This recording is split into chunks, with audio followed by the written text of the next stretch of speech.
Sonor family. This is Jules. Hope you're having a good Monday morning and had a great weekend. Got a lot to do this week, as I always do, seems like. And anyway, hoping for a good, strong start today.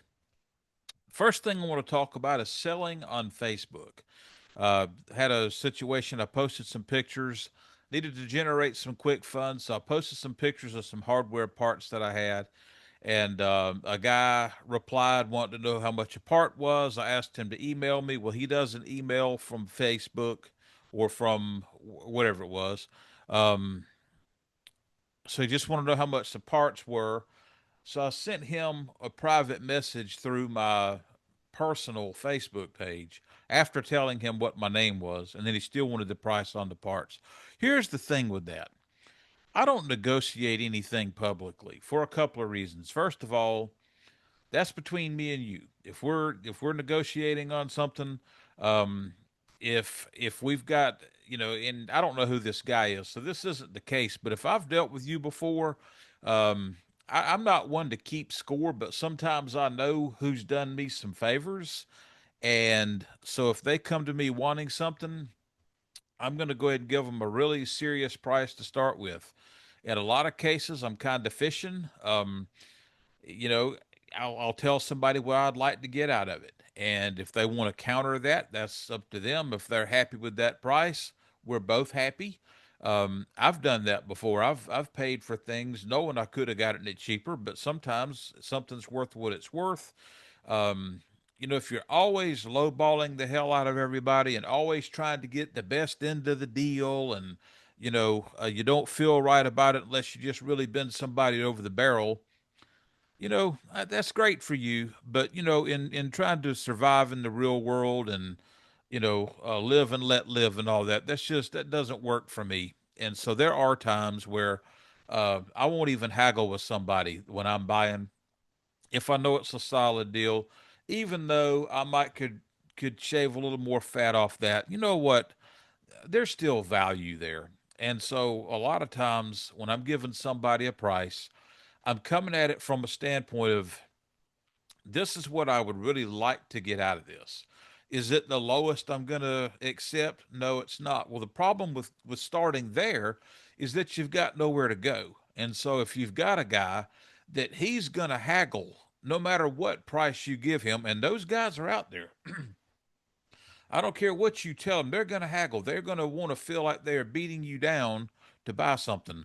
So I build that in. I go ahead and just off the top, I ask for what I would like to get out of it, and then I'll accept, a counter offer, and we'll go from there. And almost always it works out that somebody gets their stuff. Um, but the thing is, I don't do that publicly for a couple of reasons. If you're that guy that I've been dealing with on and off for 20, 25 years, and I'm going to do what I feel like is returning a favor you did for me a long time ago, I don't want everybody to know what I sold it to you for. First of all, you may not want everybody to know what you paid for it when you turn around and want to sell it again later down the road. Also, if if we're doing this publicly and um I make you a great deal and everybody knows it, well, every time they come to me, they're going to want something on the cheap. And I can't always do that. Sometimes I actually have to consider the fact that I've paid for this stuff. A lot of times I've cleaned it up, actually got, bills to pay, and it comes out of that. So those are things that prevent me from wanting to do public negotiations. And this particular guy didn't know who I was, and that's fine. I understand that. And if it keeps the sale from moving forward, that I'm not going to give him a price on this Facebook Sonor page, um, somebody's going to want it sooner or later anyway. And I'm not trying to be a dick about this. I've been doing this for a long time on and off, and I'm very deliberate. Everything I do for a reason, and there is a reason. And the other side of this too is you always seem to run into this at the worst time. You sit there and give a guy a price. Well, somebody watching from the sidelines is like, well, you know what? Back in the Civil War, my dad sold one of these, Sonor Tom arms for $40. You're trying to get, 95. Well, I don't need that. Sometimes Guitar Center makes stupid deals. I can't factor that into my current reality. And so what Guitar Center did, or what you found something for at the flea market, or the junkyard or the pawn shop or whatever. I can't factor everybody's situations into my life, and so that's why I like to keep things one on one. So I think we've beat that to death. So as you may or may not know, a while back I took my steel compressor and I put a set of modern hella hoops and a dual glide throw off on there. And I was gonna, is kind of I was poking at somebody about it. I'm not gonna go into details on that, but kind of prodding somebody. But also it was a legitimate thing about, how I would enjoy the drum, uh, with the hellas and the different throw off on there. And I kind of never came back to it for a reason. I had a problem with that drum, and turns out it was entirely operator error. This operator was completely my fault. I could not get that drum tuned up where it had a good crack. I could not get the snare wires adjusted to suit me. And turns out what it was is on the, and I don't know how I missed this, but when I was when I was threading through the snare cable into the throw off, into that removable piece there is a bridge, and I didn't realize that, so I did not thread it through the bridge. So actually, you've got the wire hanging too far off, too far out from the drum, and that caused me a major problem. And the irony is, I didn't even figure that out until I'd put the drum back original with the original triple flange hoops and the stock throw off, and then went and put another drum back together with the dual glide throw, and I'm like, you know what? No wonder I had such a problem getting that drum to sound good. Um, so I've got it back stock, and it kills, y'all. I'm telling you, the compressor series is a fantastic set of drums, of snare drums, at a really beautiful price point. And I love it. And I had 19 Gretsch snare drums. If I were in a different mode right now, I would probably have every compressor they make. And I hope they're not done. The Phil Rudd snare was a chrome over brass, and they were very popular with a lot of people. I know they've got the brass model, but the chrome over brass and the blackened brass are not exactly the same animal. The chrome over brass is offered by a lot of companies, and I'm just surprised that after the popularity of the Phil Rudd snare drum, really surprised that Sonor hasn't expanded the offerings, including at least one, maybe two different, or three even, sizes of chrome over brass. We'll see what happens in time on that. Um, the forum. Uh, Really need more contributors. I've got a lot of people that chime in and look, and I like to make sure they've got new stuff to read when they come in. Um, if I could get two or three more guys like Frank to get in there and really feed information in, it's going to draw a lot more people. And we're going to have that in the long run. I mean, I think by the end of the year, it's going to be buzzing day in and day out. And I'm looking forward to seeing that happen. Just need to try to keep people moving right along. Um, with the posting and all that. And if you're signed up, I appreciate it. If you haven't yet, I wish you would. Uh, I've got something on there today that I've just posted a little bit ago, or actually last night, because it's technically Sunday night while I'm filming this. It's too early to get up and do this in the mornings. Um, it was originally about wandering eyes and about why I particularly go look at other brands sometimes. And I only touched on part of it. Uh, a reason I didn't discuss was the fact that there are so irregular with updating their product line now.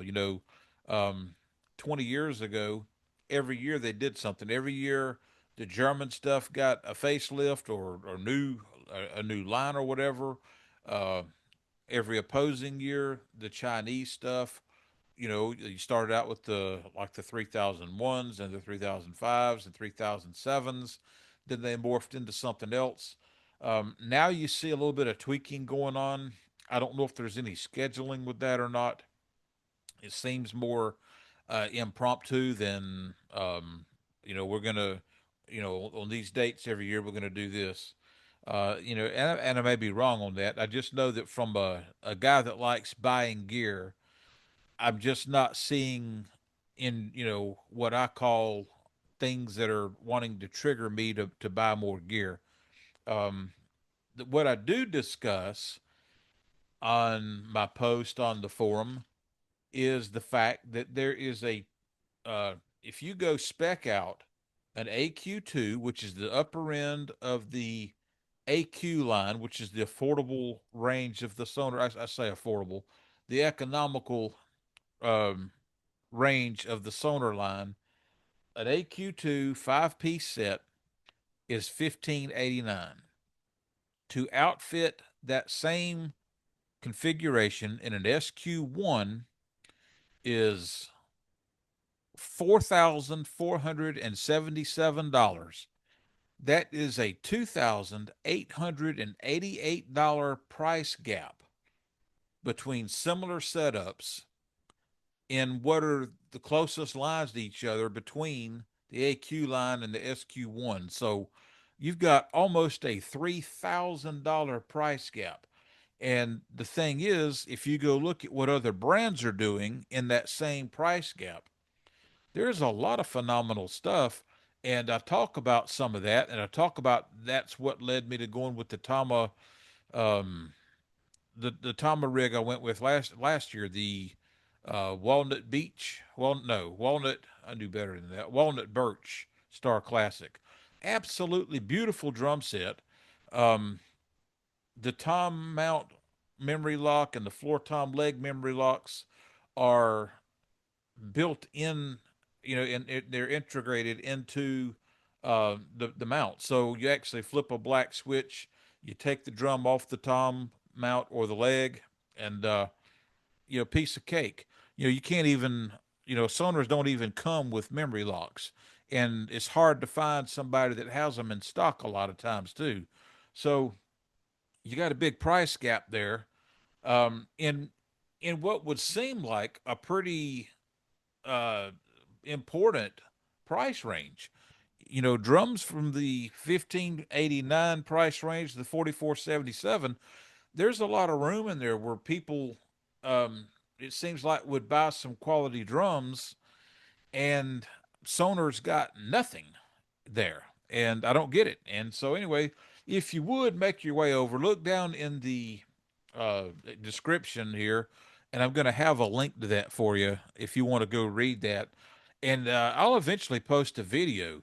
So if you want to comment, if you disagree with my opinion, if you've got a deeper understanding of some things going on than I do, which doesn't take much, uh, put it out there. Let's hear it. And anyway, I just hope everybody has a good week, and I will talk to you again Friday unless I squeeze some more content in there. Still looking for volunteers for doing these Sonar Talk interviews. You don't have to be a Sonar national artist. You don't have to be a Sonar endorser at all. Only requirements are you got to be a Sonar fanatic like we are, and you got to own some Sonar gear and have a story to tell. And that ought to pretty much cover just about everybody watching. So if you're interested, send me a message. Sign up for the forum and send it through there, or send it to drumandstage@gmail.com. Or you know what? You can actually just reply here. Just make a comment and let me know how to get in touch with you, and I'll do that. So either way, we will talk to you soon. Thank you.